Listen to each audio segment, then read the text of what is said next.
family. This is Leah Sam, the Naturally You coach. And the other day I did a whole 2.5 hour event called How to Boost Fertility Naturally, where we looked at everything that men and women can do, or a couple can do when they come together and they want to conceive, to naturally boost their fertility. So everything from their diet to lifestyle, natural supplements, herbs, oils, all of those kind of things, and looking at things that could also affect their fertility and how they can overcome them. And then we got down to the kind of nitty gritty bit, which is the love making schedule for conception, the juicy bit. So that's what I wanted to share with you today, because I understand a lot of people have already, worked a lot on their health and boosted their health and fertility naturally.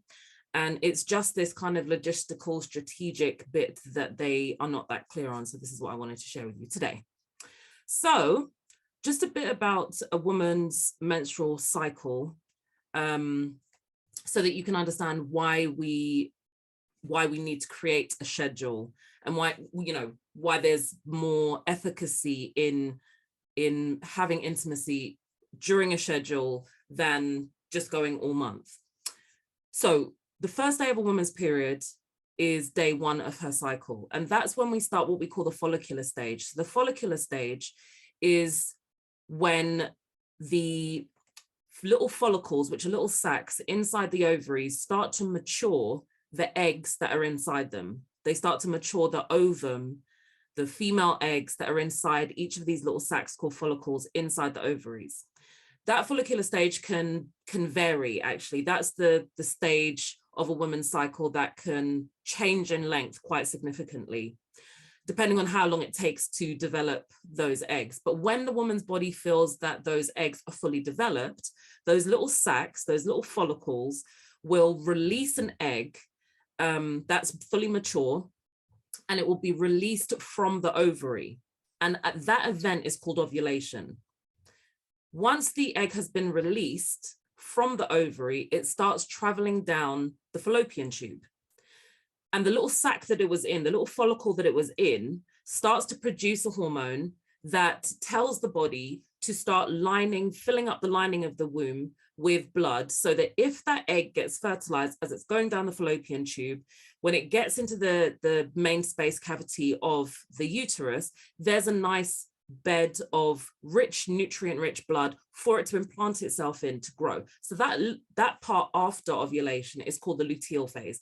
The luteal phase doesn't change in length that much. That bit lasts between 12 and 14 days, which is why a woman's ovulatory cycle can change. It can be anything from 28 days to 35 days, 21 days. It can change quite a bit. But the part that we need to have a good idea of is when ovulation happens, because again, once the egg comes out of the ovary, that event called ovulation, it needs to be fertilized while it's in the fallopian tube. Because again, if it gets to the end of the fallopian tube and it hasn't been fertilized, then the unfertilized egg, along with all the blood that's been building up on the walls of the uterus, are released from the woman's body in her period. And then the follicular stage starts again, or day 1 of her cycle starts again, day 1 of her period starts again, and the whole thing starts again. So the one thing we need to find out from a woman's body is roughly when ovulation happens. So you can use apps to do this, or you can use pen and paper. Apps, because they've got a bit of intelligence, they can kind of help project into the future and give you kind of estimations a bit better, but you can definitely do this with pen and paper. So the apps that I've used or looked at in the past that I think work quite well, or have been recommended by the clients that I work with, because the main focus of my work is Black women's health. So I work with a lot of sisters on their womb health, pregnancy health, all those kind of things. So the ones that I've used and that have been recommended to me are ones like Flow. Clue is the one that I use right now. Period Tracker and Natural Cycles. So again, you can do this yourself, and you want to track your period for a few months just to kind of get an average, because there's been times with myself, for example, where for years I've been exactly 28 days, every 4 weeks on a particular day. I swear it was like a Thursday, every single month, every 4 weeks, sorry, I was having a period exactly at the same time. Then I went through a stage where my cycle changed. And in the last year, it's been anything from 23 days to about 37 days. The 37-day cycle was definitely during a time of stress. And if I remember correctly, the shorter 23-day cycles when I was getting a lot more into exercise and exercising a lot more. But either way, for lots of different reasons, women's cycle length can change. So tracking it for a few months can be useful. If you're not already in a very regular pattern, then tracking it every few months can be useful to kind of gauge roughly how long it is. So if it's fluctuating between 26 and 28 days, or 28 and 30 days, or 24 days and 26 days, then you can roughly work out when your ovulation is. The physical, so you could, again, you could just do this on pen and paper by, downloading or printing off on like a calendar kind of templates, or just tracking it in a journal or a planner or in some way, and writing down the first day of your period, the first day of your next period, working out how many days that was for month 1, 2, and 3, and seeing what the average length of your cycle is. So there are some physical signs of ovulation as well. The most kind of obvious is cervical mucus. So around the time that you ovulate, your body will produce just a little bit more mucus, and you'll have that as a discharge that leaves your body. So you might look in your underwear for a few days around like mid-cycle, and you might see like a liquidy, sometimes white, sometimes clear discharge that comes out, and it can last a couple of days. And this is an actual discharge. This cervical mucus is actually something that helps conception. It actually helps the sperm to conceive, to get into your body more easily. So it's actually a beneficial sign. It's a way that your body is helping conception happen. Then some women also know when they're ovulating because they get breast tenderness, headaches, they get kind of premenstrual symptoms like lower abdomen pain, lower back pain. The other thing, it can be a libido change. So you may feel like you want intimacy more during that time. And again, that's another way of your body kind of prepping you for conception, or it's said to be a way for your body to prep you for conception. So those are some of the physical signs of ovulation and ways that you can track ovulation. So when you roughly know when you are ovulating, and another way to look at this also is that depending on your cycle length, you can also work out when you're ovulating. And that's what's going to happen when you use the apps and when you write it down on paper and when you look at the signs as well. Your follicular stage, where the follicle is developing, that can vary. But the luteal stage, like I said, pretty much stays 12 to 14 days. So if you work out that you, from day 1 of one period to day 1 of the other period, or the day before the other period is 28 days, then you're going to be ovulating at about day 14, because it's going to be 14 days before the next period would be starting. So likewise, if you've got a 35-day cycle, your ovulation date is likely to be around day 21 into your cycle.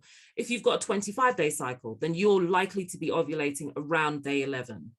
So that's how you can kind of work it out after you've, tracked your period, however it is that it's roughly going to be 12 to 14 days before, on the end of your cycle. So once you have found out what your ovulation day is roughly going to be, and because it fluctuates a little bit, we're going to aim to have intercourse every other day from about 5 days before to about 5 days after when you are likely to be ovulating. Again, because you might track your cycle for 3 months, and then on the 4th month, things change a little bit. So if things change a little bit, because there's a 10-day window, it gives us time to catch any of those potential changes. And again, we may not catch them 100%, but it just makes it more likely. The other consideration is when ejaculation happens, the sperm in the semen live for about 3 to 4 days. So if you start having intercourse a few days before you are due to ovulate, and then some days afterwards, the sperm is still likely to be alive when ovulation occurs and as it's going down the fallopian tube. And the reason why some people suggest that it's a good idea to do it every other day is because it gives the man's body a chance to build up its stores and make each ejaculate more potent.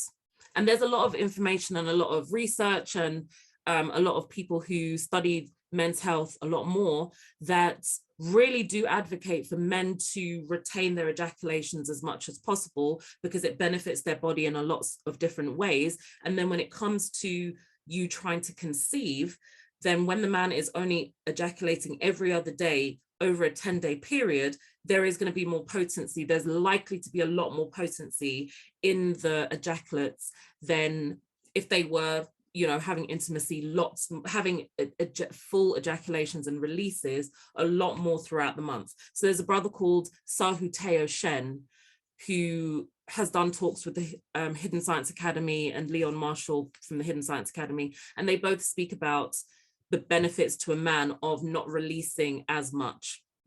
So and you can find out about the Hidden Science Academy at thehiddenscienceacademy.com, and the talk that, in fact, Sahu, Leon and myself all spoke on, one of the events was called The Hidden Science of Sexual Health. And he spoke a lot about retention and the benefits of retention during that talk for men. So if, for example, you work out that you have a 28-day cycle, then I would recommend that you have intercourse every other day for 5 days before ovulation and 5 days after, again, to catch the possibility of a cycle change. So again, if you have a 28-day cycle, you would be having intercourse on day 9, 11, 13, 15, 17, and 19 at a minimum. So again, it's okay to have it around, you know, before and after those times, but definitely aim to do it during those days, and trying different times of the day, trying first thing in the morning, in the afternoon if it's possible, in the evening, in the middle of the night, trying different times of the day as well can also be useful. And the other really big consideration, I speak about this in the fuller talk, is you don't want to just make this time of trying to conceive become too robotic.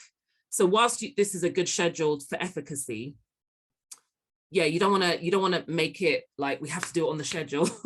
We have to do it on the clock, because then you kind of lose the intimacy that makes things enjoyable. And the more enjoyable it is, the less stressed you are, the easier it is for you to conceive. And stress hormones and the release of stress hormones have been found to interfere with fertility. And again, you know, we speak in a lot more detail about the effects of stress and mental and emotional health and all those kind of things in the longer talk.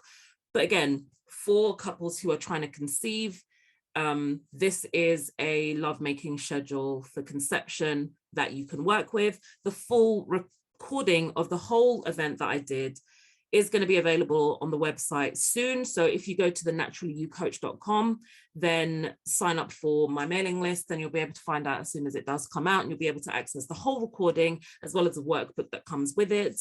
And if you go to thenaturallyyoucoach.com/events, then you'll be able to see all the upcoming events that I have, the online events, offline events that I have coming up on lots of different subjects, all related to Black women's health, Black family health. And I look forward to seeing you guys soon. I hope you found this information useful. Take care and stay healthy.